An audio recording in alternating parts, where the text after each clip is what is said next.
So we are back here with, once again, another prospect preview for the 2025 NHL Draft. And today we are doing Michael Misa, and I could not be more excited about this player. He is my favorite one heading into this year's draft.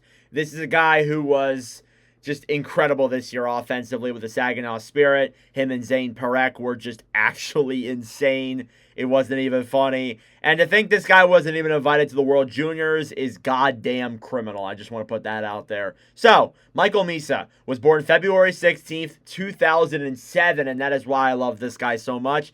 That is my birthday. He was born in Oakville, Ontario. He's 6'1" / 185 centimeters. He weighs 183 pounds / 83 kilograms. He's a center / left wing, according to Elite Prospects, and he shoots left. So this guy is phenomenal there. He has the height to him. He has the weight. He has the play of both positions, and that already makes your draft case really good. It makes your offensive talent really good when you can play both center and left wing. It really is a positive there when it comes to playing on the power play and stuff. But I think, honestly, most of the time, a lot of the centers can play wing anyways. Like, it's not really that much different. The draft rankings for this guy are phenomenal. A lot of them he's ranked second overall. Consolidated ranking, Elite Prospects, Craig Button, Daily Faceoff, NHL Central Scouting, which is North American Skaters, Recruit Scouting, Dauber Prospects, and yours truly has them all ranked at second overall. The only outlier is Bob McKenzie, who has him at third overall. So, again, I'm not saying that McKenzie's wrong, but he might be a little bit wrong. This guy is phenomenal. If the San Jose Sharks, who are at second overall, at least as of right now, pass up on this player, it is criminal. It is actually criminal, and you should be prosecuted for it. This guy has the offensive talent. He has the offensive speed.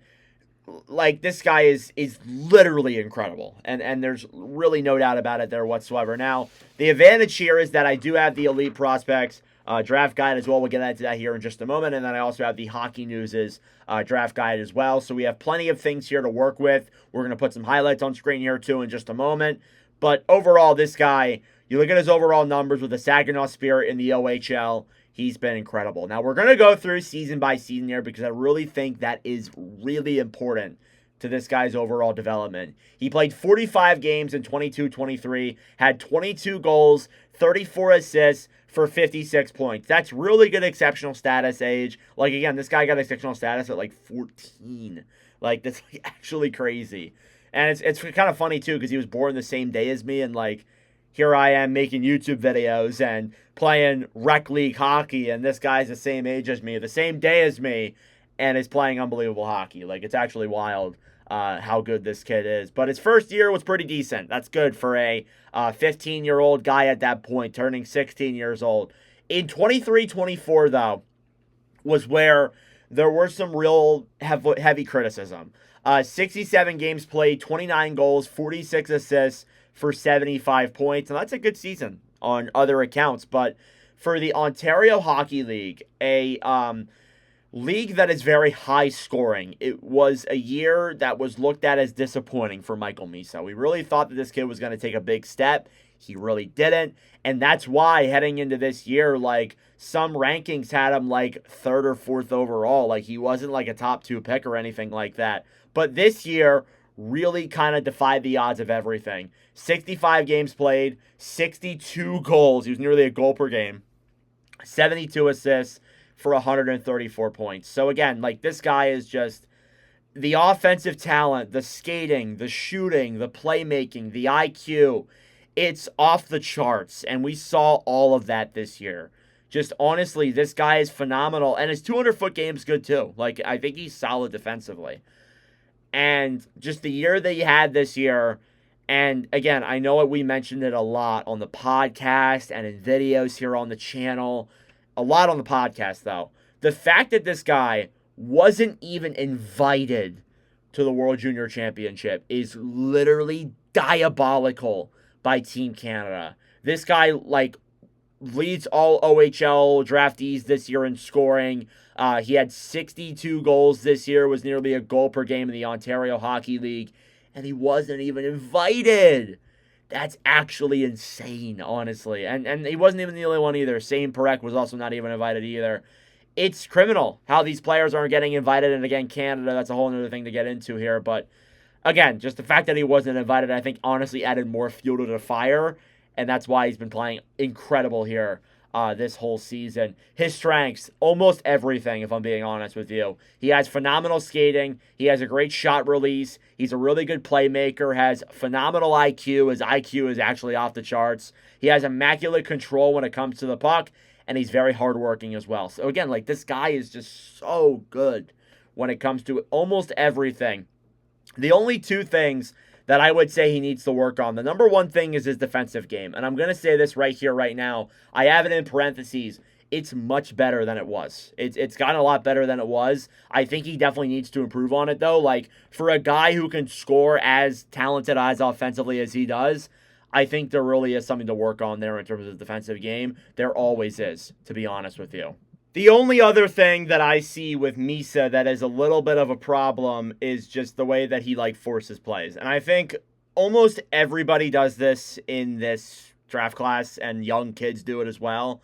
Like, they just tend to, kind of force plays a little bit too much. Like, making unnecessary dekes, trying to make passes through, like, three opposing players, that is. I feel like a lot of players have that. It's not just Misa, but honestly, I think that is something that you got to factor in there as well with this kid. Now, we're going to go through the Elite Prospects Draft Guide profile here that I have on this little sheet of paper, so I got to read it, like, really up close. But honestly, this is a really good source. I used it for Matthew Schaefer. I wanted to wait until this came out to do my previews, and I love it. It's actually so awesome. So, Misa, Elite Prospects describes him as a dynamic, play-driving, dual-threat scoring center with exceptional details, contact skills, and machine-like motor. One of the most well-rounded forwards to come out of the OHL in years. So again, I did it in the last video. I showed off the best the best case scenario, player comp, and then the shades of for this as well. So the Hockey News does the best case. Misa has a best case of Jack Eichel. Wow. That is like a really high ceiling there for Misa to reach. And then he's also showing shades of, apparently, Macklin Celebrini. So again, like, this kid is being compared to those type of guys, and the offensive game is just immaculate. And I think, again, like, that is the reason why he's getting compared to a guy like Eichel, who had some incredible years in Boston University and was a really good player in Buffalo and Vegas, and still is up to this point. So, Misa, I already looked at the tool grades. So the Elite Prospects ranks tool grades, which is like skating, shooting, passing, handling, from a 1.0 to a 9.0. So like a gauge or whatever you could call it. His skating, 7.0, which is very good. It's on the higher end of things. Shooting, 7.0, which is very good as well. Passing, 7.0. Handling, 7.0, which is like stick handling and like handling with the puck. Hockey sense or hockey IQ, 7.5. And then physicality, a 6.5. So again, he's really good on everything. His physicality could be a little bit better, but even still, this guy has just phenomenal playmaking skills, phenomenal shooting, phenomenal passing. Reading the excerpt here a little bit, this season we saw Macklin Celebrini step into the NHL and immediately impose his will over shifts. The same could happen with Michael Misa, the most detailed, driven, and complete player in the draft. A true all-arounder, combining pace, shutdown ability, and his vast repertoire of skills. Misa finished with a top point getter, not only in the draft class, but across all major hockey leagues. Capable of speeding past opponents and drawing complex rush patterns in the neutral zone, Misa finds and creates gaps in neutral zone coverages. He drives east to west, under and over teammates' routes, slows down and accelerates, and slips pucks under sticks, always keeping defenders on their heels. Put him on the half wall of the offensive zone. He can shift defenders around, create lanes through coverage, and funnel passes to teammates, cutting space away from the puck. He's constantly relocating from pocket to pocket, reloading to the top of the zone, splitting or sprinting behind defenders and playing between them, fitting perfectly in the Saginaw Spirit's creative structure. He overloads the defense's ability to process rotations, getting open for scoring chances. Misa's shot rates are high end, but more so than his release, his talent for anticipating and attacking gaps fueled his goal scoring streak this season. That says it all. This kid is just so offensively talented. His shot, one of the best in the draft. His skating, some of the best in the draft. Everything about this guy is phenomenal. Now, in the scouting polls that I think are also important here too, which ranks like the best offensive forward and all that stuff, the highest ceiling, best floor, best hitter, all that.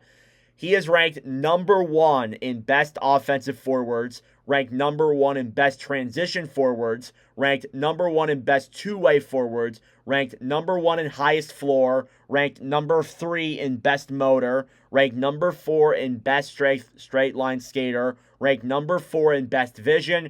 He's only number 4 in best ceiling, or highest ceiling, which is a little bit surprising, and then number 5 in best shot. So again, this kid has almost everything to his game that is literally absolutely phenomenal. This kid is going to be so exciting when he makes it to the NHL. And honestly, if he's there at number 2, I know San Jose already has what is a stacked forward core and what is very good.